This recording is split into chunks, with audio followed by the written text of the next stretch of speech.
Isang mapagpalang araw po muli sa ating mga katiits dyan mula sa Luzon, Visayas and Mindanao.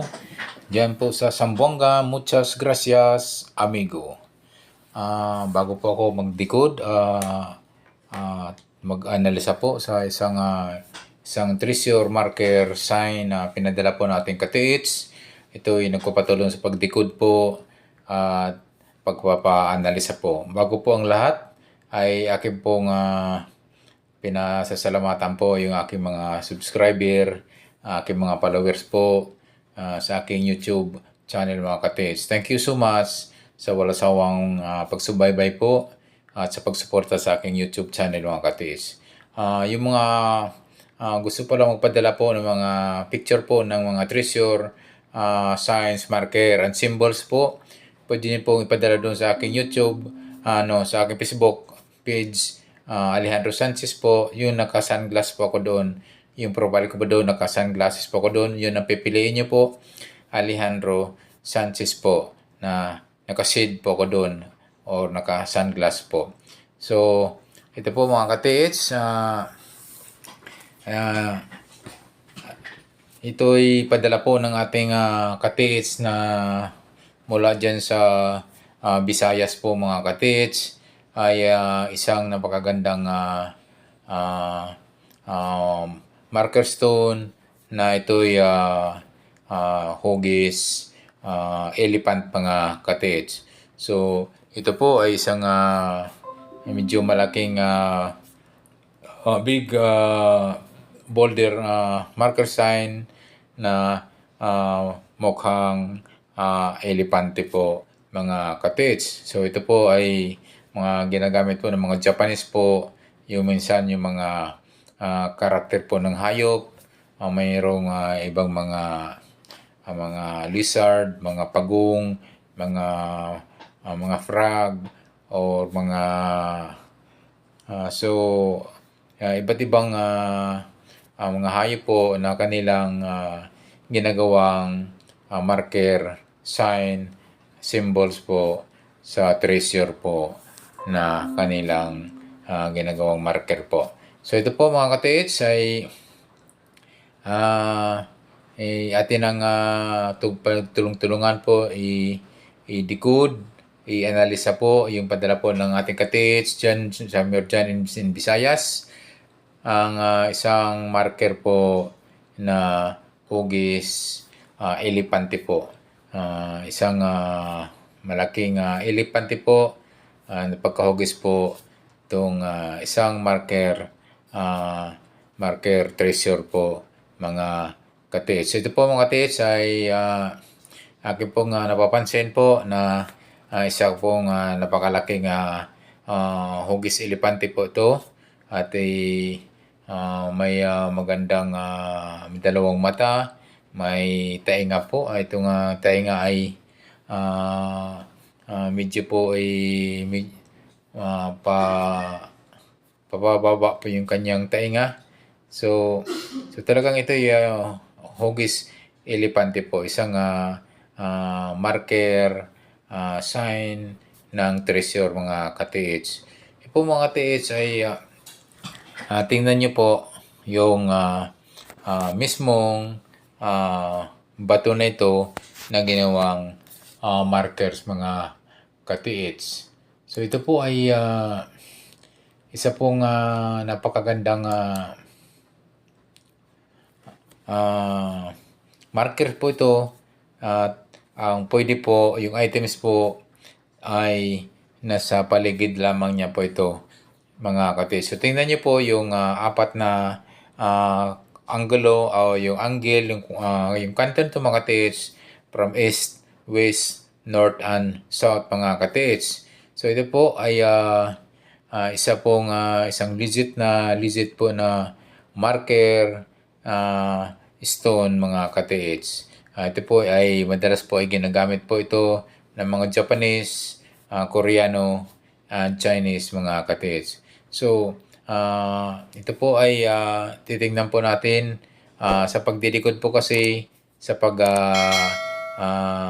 hanap po ng location po o kung saan po located po yung items. ay nagbibislong po tayo, nagbabase lang po tayo sa mga marker sign, symbol, ang mga arrowhead po, kung saan po pointers po, yung dapat susundan po natin. So, lalo na po yung mga treasure hunter po natin na walang gamit like detector, gold locator, at iba pa. So, ito po yung nagdidepende lang po sila sa ating pagdidikod at sa pag-analisa ng mga marker signs, symbols, and symbols and signs mga ka-TH. So ito po isang napakalaking elepanteng marker stone mga ka-TH. So napakaganda po, isang legit po na isang markers po ito at medyo sa tingin ko po ito medyo may kalakihan. At ito mga ka-TH, huwag niyong kalimutan po, tingnan po yung kabuuan po ng itong elepante po. Pwede niyo pong i-detect po yan ng metal detector or gold locator mga ka-TH. At kung hindi naman po ka-TH, pwede niyo pong pukpukin po yung kabuuan po nito, yung buong pinaka-marker stone ng maso or ano pang medyo mabigat po pag ipukpok, martilyo ba o may maso. Tingnan niyo po yung itong mismong big marker sign ito. Pwede kasing pwedeng rock enclosure item po, pwedeng nasa bato po yung item. So alam niyo po kung solid, pag pinukpok nyo, alam niyo yung solid, medyo siksik po ang laman.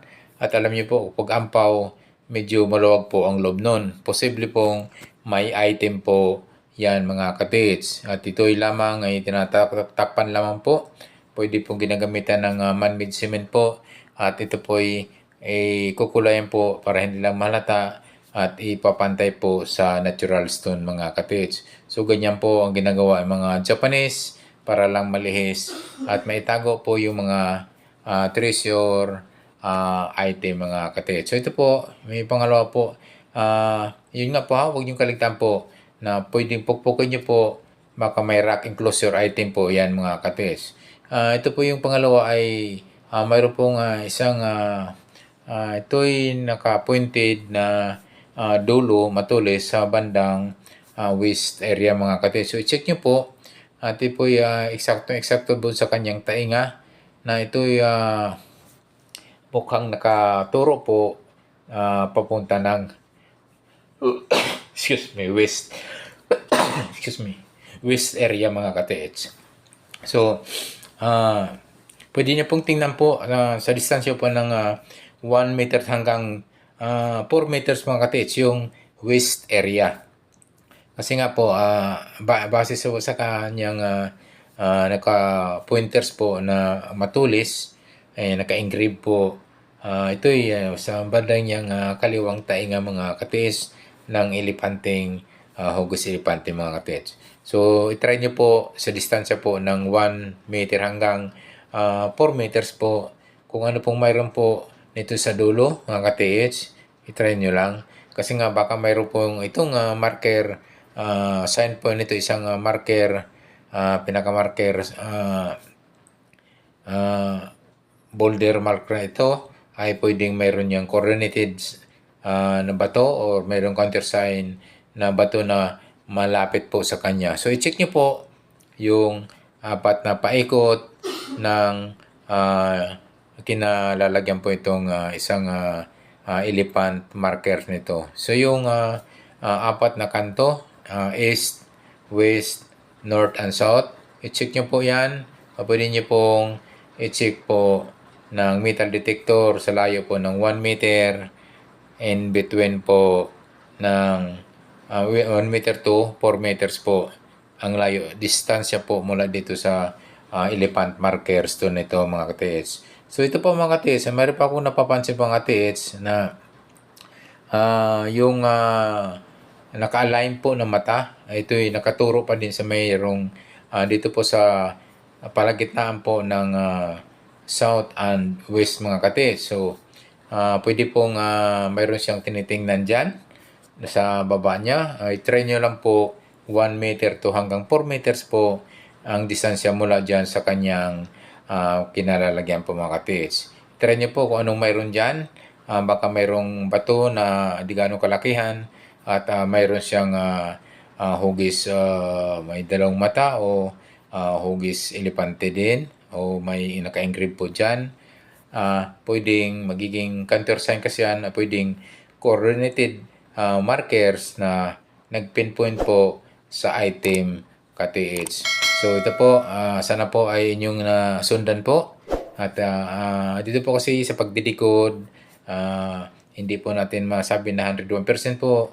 Ito ay talaga pinpoint natin, malukit po natin yung items, kundi nagbibis lang po tayo ng mga markers, signs, and symbol po ng treasure item mga ka-TH. So ito po mga ka-TH ay yung naka-align ng mata ng elepante po, ito ay in between south and west.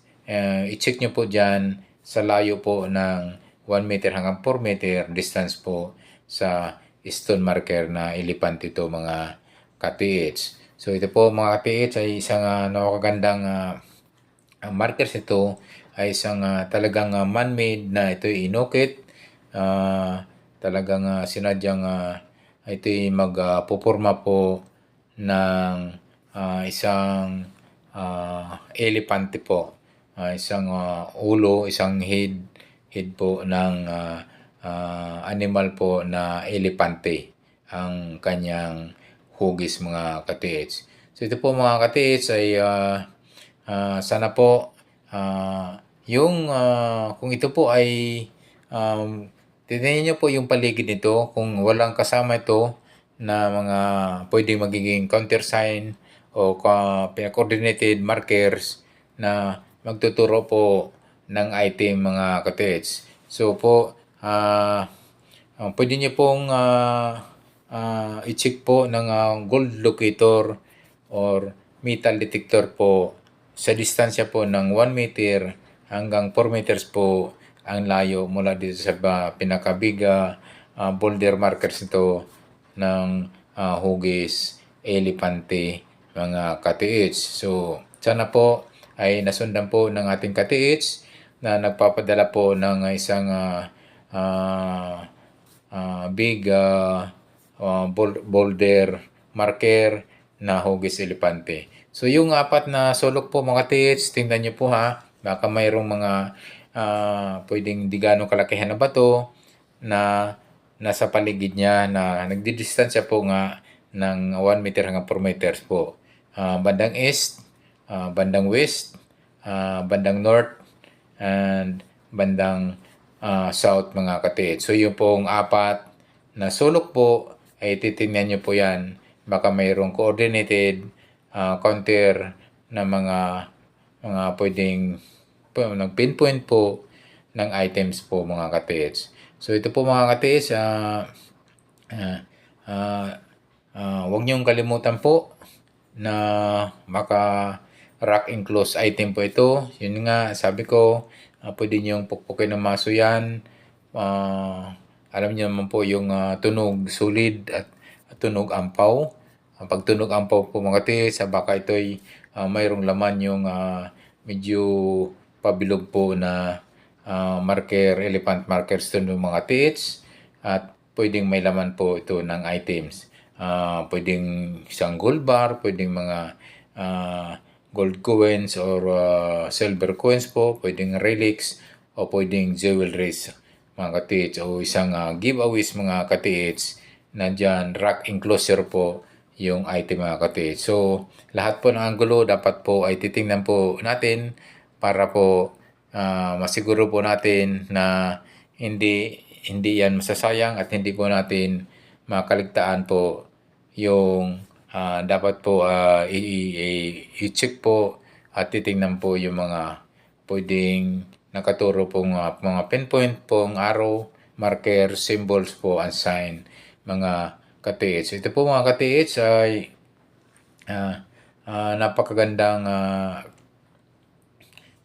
stone marker ito mga ka-TH kasi nga mayroong kalakihan to mga TH.